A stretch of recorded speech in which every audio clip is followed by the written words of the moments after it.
Good morning, class. I'm going to start y'all off with two definitions. A conflict is a serious disagreement or argument.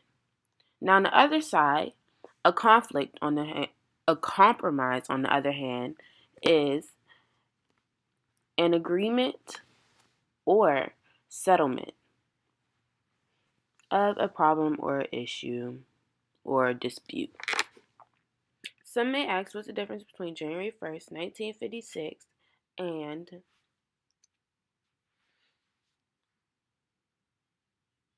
July 9th, 2011. On January 1st, 1956, Sudan as a whole became independent from British colonizers. On July 9th, 2011, South Sudan became independent from Sudan. So, in other words, this was just the basic differences between the two.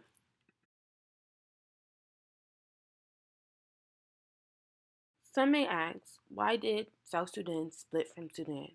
And the main reason was because religious and political tensions inside the community of Sudan. The country Sudan was ruled by Arab Muslims, and the main point and reason was that the Arab Muslims were granting inequality to the Christians and people of other nationalities and religions. Visual representation of Sudan and the religious barriers. As you can see, upper north was all Islam, and mostly it was Arab Islam. And then as you go lower, there's Christianity and indigenous faiths. So it's faiths of the people of the land. The major differences was that in northern Sudan, the country was mostly Arab Muslims, and the southern people were mainly Christians in the traditional religions. Because of the new government was filled with mainly with the Arab people in northern part of Sudan, the southern Sudanese people had little to say, and civil wars began to erupt because of their little voice not being heard in the government. Some may ask, why are the political officials being portrayed in such a bad light if it's supposed to uplift and show South Sudan's Independence Day? And the reason is because during that 19-month civil war, plenty of people died and got injured and ran away and never came back. So is this really an Independence Day, or is it just showing how long a war took to end? Now I'm going to talk about the effects after the Civil War and the split of Sudan and South Sudan. These effects are extenuous.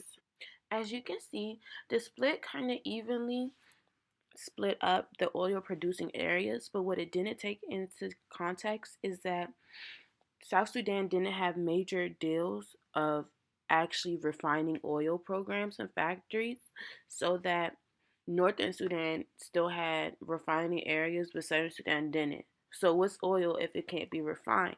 It's not going to produce any money for the economy, and South Sudan as a whole couldn't get any political alliances with other countries to come in their country and build oil refineries to help them produce more money because of they are seen as a destructive country.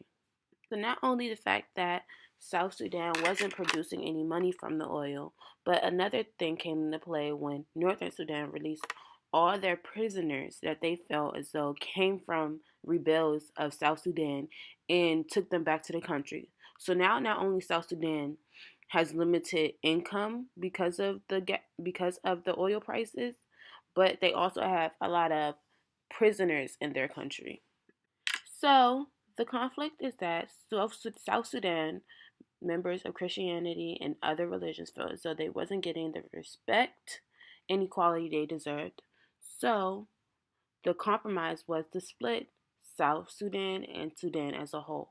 Now this compromise didn't generally in effect help South Sudan because they had no alliances with other countries, which didn't help them in producing oil and making their economy a powerhouse. As with North Sudan, this didn't help because now all their workers that they used to have working in these oil factories weren't in their country no longer and now lived in South Sudan. So the compromise didn't, in general, help both countries, but actually worsened their economy. And now, what most are seeing is that a lot of people are fleeing both of these countries because of different things like lack of jobs and different diseases and etc.